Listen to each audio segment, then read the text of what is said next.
So,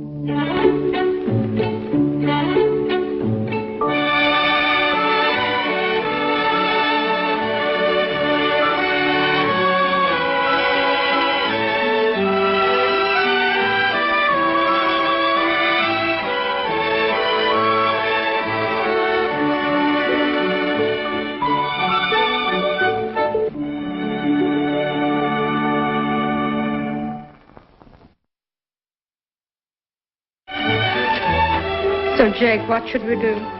We can't do anything, Molly. It's not our telegram, it's David's. I thought maybe we'd open it first and then break the bad news to him gently. Ma, why does a telegram always have to mean bad news? Because, Rosalie, at Uncle David's time of life, good news don't come in a telegram. Maybe he won the sweepstakes. He didn't buy a ticket this year. Maybe he had another grandchild. Sally's wife is not expecting. Well, maybe... Hi. Relax, it's only Sammy. Here's your suit, Pa. Thank you very much. They were just closing. Sammy, what did they do? What is it, Pa? The tailor was supposed to sew up the lining in the breast pocket. Oh, didn't they do it? They sewed up the whole pocket. What kind of a tailor is that? Jake, there are more important things at the moment than your suit. What? Uncle David's telegram. I got a telegram? Give it to me, please. David, before I give it to you, I only want to say... Who died? Did I say somebody died? You have to say it. I can't see it. Who died? Mommy didn't open it yet. Give it to me, please.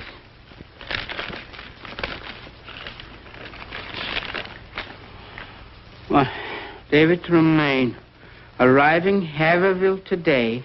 Can't wait to see you. Benjamin. Benjamin? Benjamin? Who's Benjamin? Oh, Bougie. My cousin Bougie.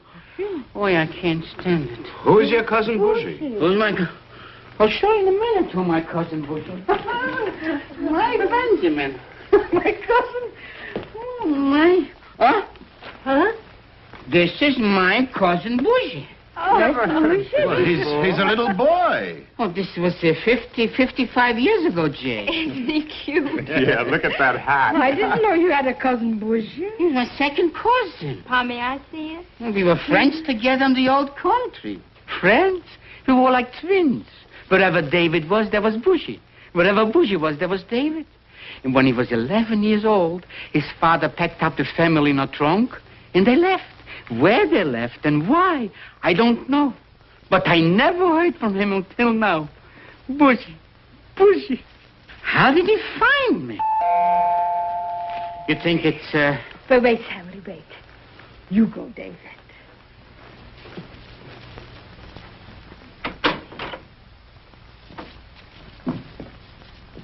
David? Bougie? David, me darling boy. Me little cousin David. Bougie. Oh, I'm overjoyed in seeing you, lad. Oh, 'tis been so long. long.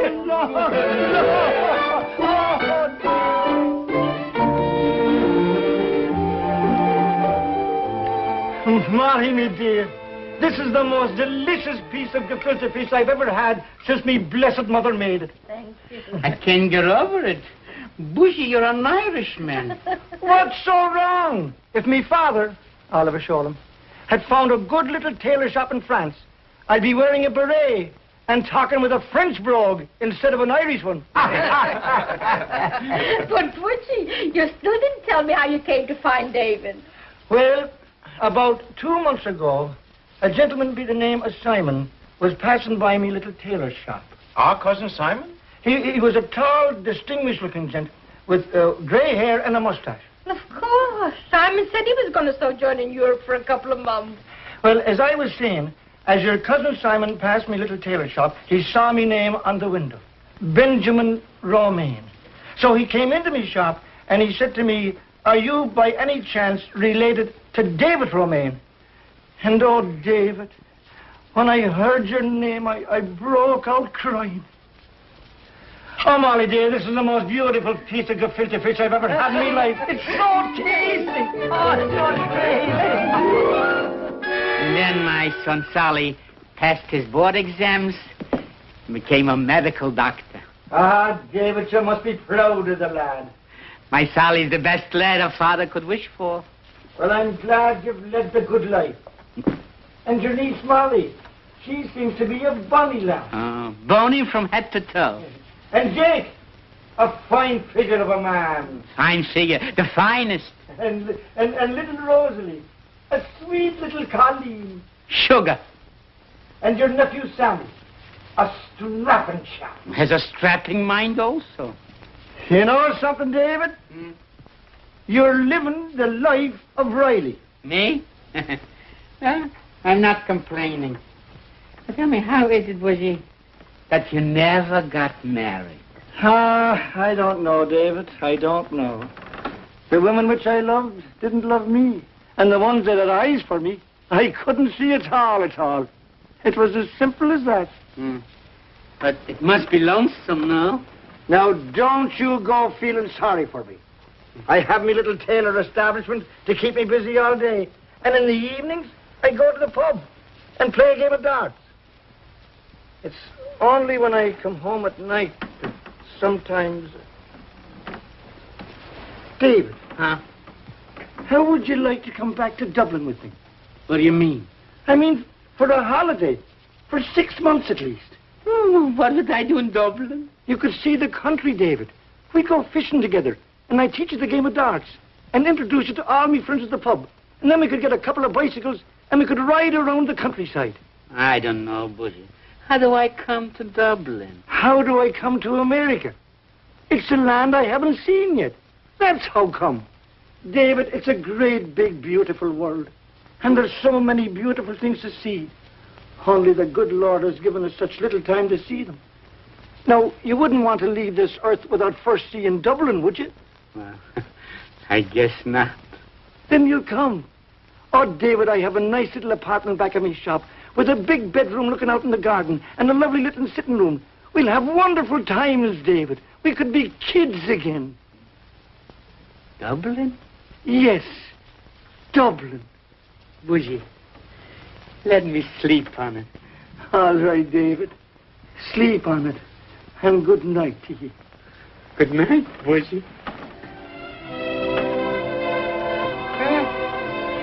Dublin. And Bushy says that the grass in Ireland is not green, but blue. Can you imagine? Blue grass.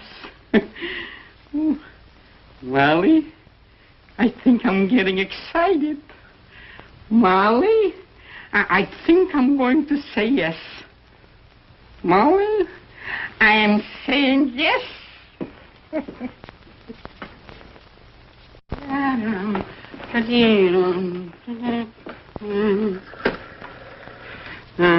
Operator, give me party to party in person to person. Dr. Saul Romaine, Westchester, New York. The number is Larchmont 45395. Thank you. I'll hold. Good morning, Uncle David. Rosalie, I'm going to Dublin. Dublin? Mm-hmm. Wonderful. Go back to Erin, my warning. Morning, Uncle David. Hey, guess what? What? I'm going to Dublin. Dublin? If I have a chance to go, why shouldn't I? Hello? Sally? Papa. Sally, what would you say if I said to you that I'm going to Dublin? Dublin? In Ireland. Look what else the tailor did to my suit. Oh, hold a minute, Sally. Jake. Yes, David. I'm going to Dublin. Dublin. Ireland? Ireland. I'll talk to you later. So listen, Sally, so you understand. You see, in the old country, I had a second cousin by the name Bushy. Well, Bushy, it's a nickname for Benjamin. And the top of the morning to you, David, me buckaroo. And the rest of the day to you, my Bushy. Bushy, I decided I'm going with you to Dublin. You are?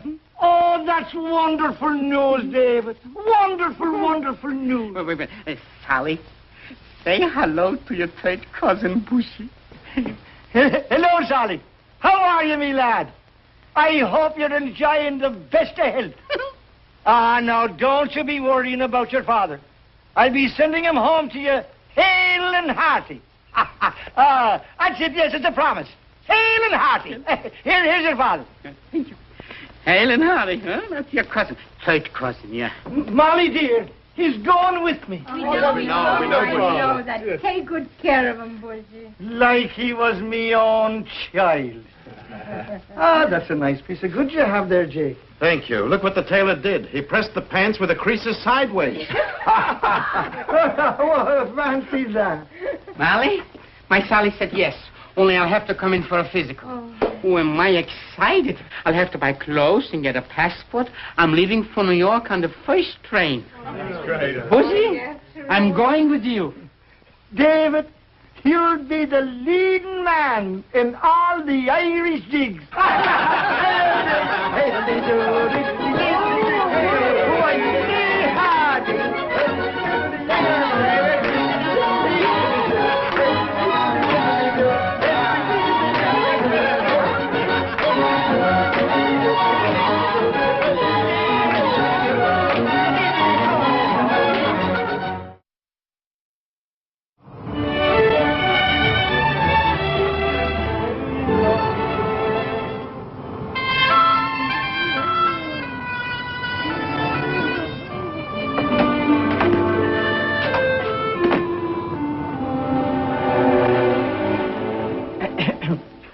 Yes, sir. Good morning. Good morning. I never thought I'd enjoy smelling steam. What a nice little shop you got here. Thank you. You don't sound like a Haverville native. No. My home is in Dublin. I'm here on a holiday. Dublin. My husband, Mr. Fisher, was born in England, but he used to go to Dublin for a vacation. He always talked about it, said it was lovely. Your husband is a man of discriminating tastes, Mrs. Fisher. Was. He died a year and a half ago. Oh, I'm sorry to hear that. That's life. Well, what can I do for you, Mr. Romaine. Benjamin Romaine. It's about these trousers here. They're Mr. Goldberg. He wanted to bring them over personally, but I insisted to do it for him. Oh, no. What have I done wrong now? Oh, nothing of importance at all. You just press them east to west instead of north to south. Oh, I don't know what I'm going to do. Oh, what seems to be the trouble, Mrs. Fisher? My press is away on vacation, and I have to do everything myself. I'm way behind with my work. I do the best I can, Mr. Romaine, but I'm a housewife, not a tailor. Oh, come now. A pair of men's trousers shouldn't get you so upset. Ah, here, give them to me.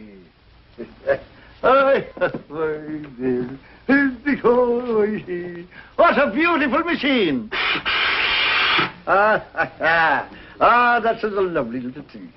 Here we go now, and the fingers smiling flow, and all the time is a feed.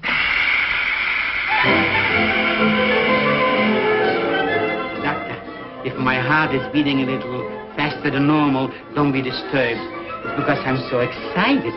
Imagine my time of life going to Ireland for 6 months. Will I bring shillelaghs home for my grandchildren, nephews, and nieces? Oh, tread on the tail of me coat. Ha! Tread on the tail of me coat.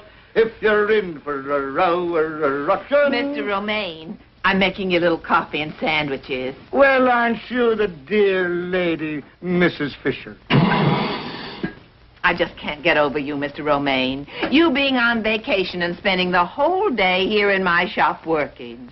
Being with you, Mrs. Fisher, makes work a joy. See, it's important that I should look like a person. Besides, it's my first trip to Ireland, and I don't want to look like a greenhorn. After all, Dublin is my cousin's hometown.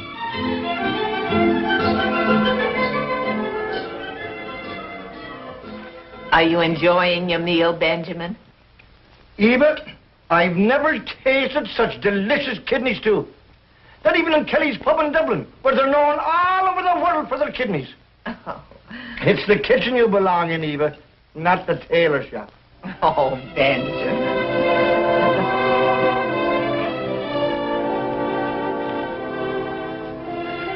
Molly, At long last, I've found the woman to share the twilight of me life. Isn't that wonderful, Bush? Oh, I'm not up to the wonderful part yet. I still have to pop the question to her. Then pop it, Bushy. By all means, pop. She's a lovely woman. I know, Molly, and I intend to. But I don't want to make a mistake. It's too important to me. But you love her, Bushy. And for what you tell me, she shares a similar affection for you? I think she does. But this is her home, and Dublin is my home.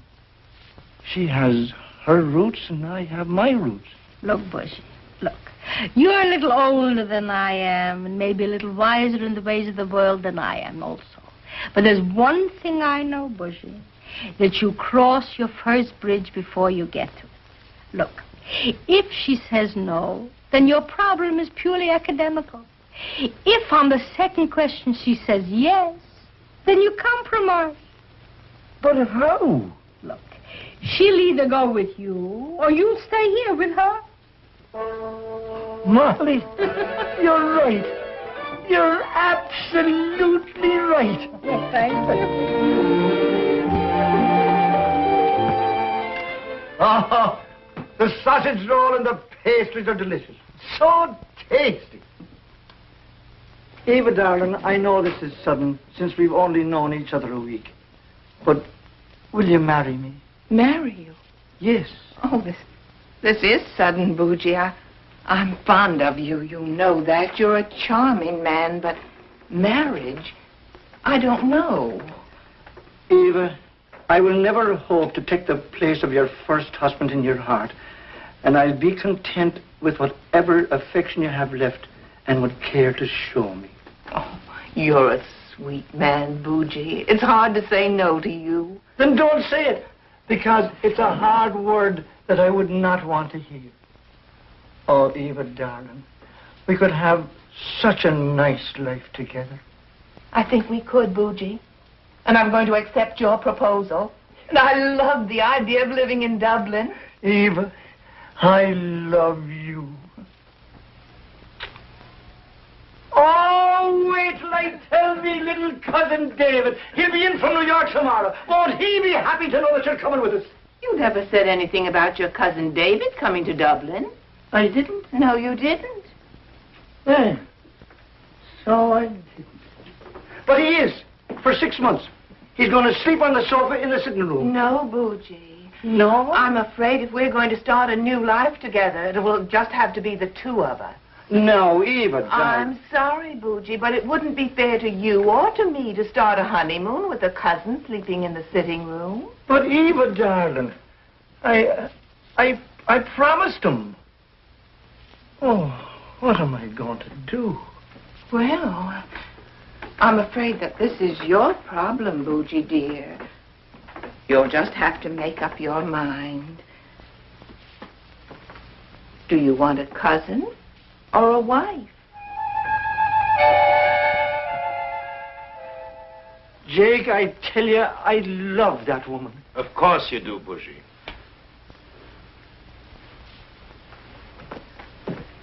Molly, dear, I've never loved a woman as much as I love her. Then why don't you take her with you, Bushy? But I can't, Molly, dear. I promised me little cousin David that he would be my guest in Dublin. And I can't break that promise. Surprise. David. David, why didn't you call? I would have met you. Well, you coming so early? Well, how do I look, huh? Oh, a new coat? Yeah. And look, I bought a new valise with straps and a key. I'm going to travel stylish. And wait to see what's in. Well, What did you buy already? you'll see. One for you, one for me.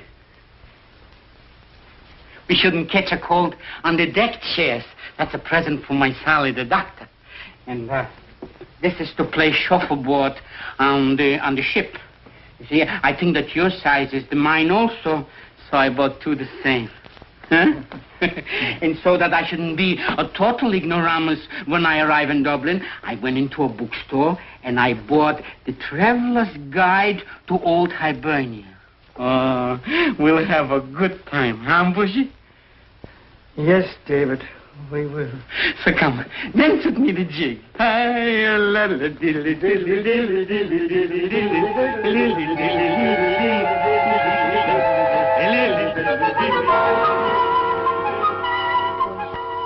A whole night I didn't close an eyelash on account of him.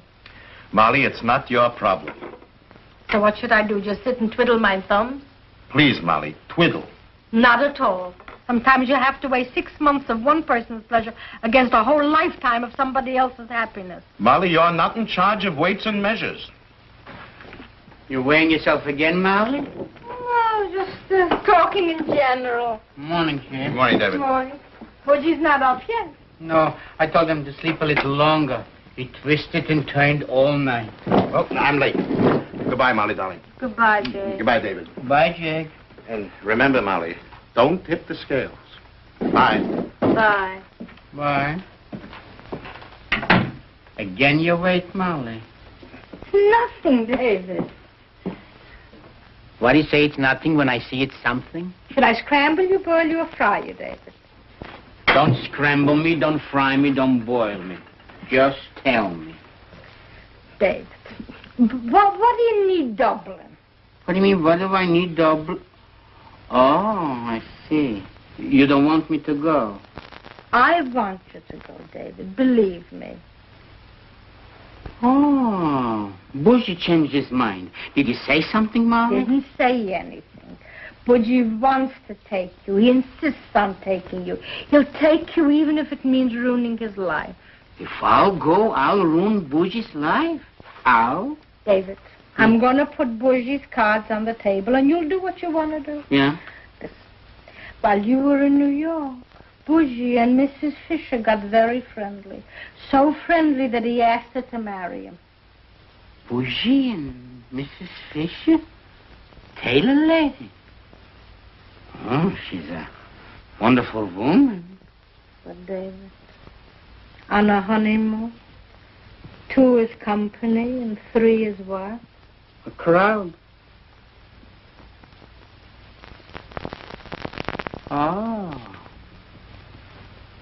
I see. He loves her? And he would give up so much for me? David, you know, Budgie is a man of very high principles. With him, a promise is a promise, even if it means ruining his happiness. Well, I'm not going to let him do it. I'm going to tell it to him. David, please, listen to me. Telling will be futile.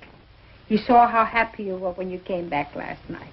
And he'll always feel guilty that he sacrificed you for her. Well, for me, he's not sacrificing. I am also a man of principles.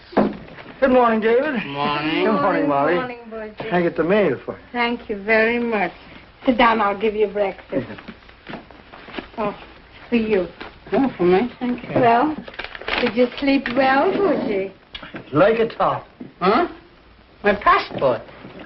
Well, my dear sweet cousin, we've got a busy day ahead of us. You'll have to be getting our boat reservations. Mm-hmm. Oh, look, Molly. What? Look. They rejected me. Rejected. Can you imagine? Imagine. You mean they denied you your passport? Denied. Why, for heaven's sake? Well, it must be because of my birth certificate. When the man said, "Where's your birth certificate?" I said, "Who has a birth certificate? Can't you see I was born?" So he made a long face. Now I can see what the long face meant. They rejected me. Why, this is outrageous, David. Outrageous. Outrageous. Well, goodbye, Dublin. You don't mean to tell me you're going to take this lying down? Bushy, who can fight the State Department? Rules is rules. Yeah, I know, but you were looking forward. I am still going. Oh, yes. I'll write to my congressman, to my senator. I may even go to Washington personally. But it'll take time. Maybe even a year. Maybe 2. Oh, David, I'm terribly sorry. I know you are. Yes. Would you please excuse me for a minute? Sure. David. David, I'm proud to call you uncle. Thank you. Don't feel too bad. Oh, I don't. There'll still be a Dublin when the honeymoon is over. David, go. Hello. Hello, Eva, darling. It's Bougie. Yes, Bougie. Eva, I'm coming right over right away. I've got something of the most urgent nature to tell you. Yes, darling, I'll be over right away.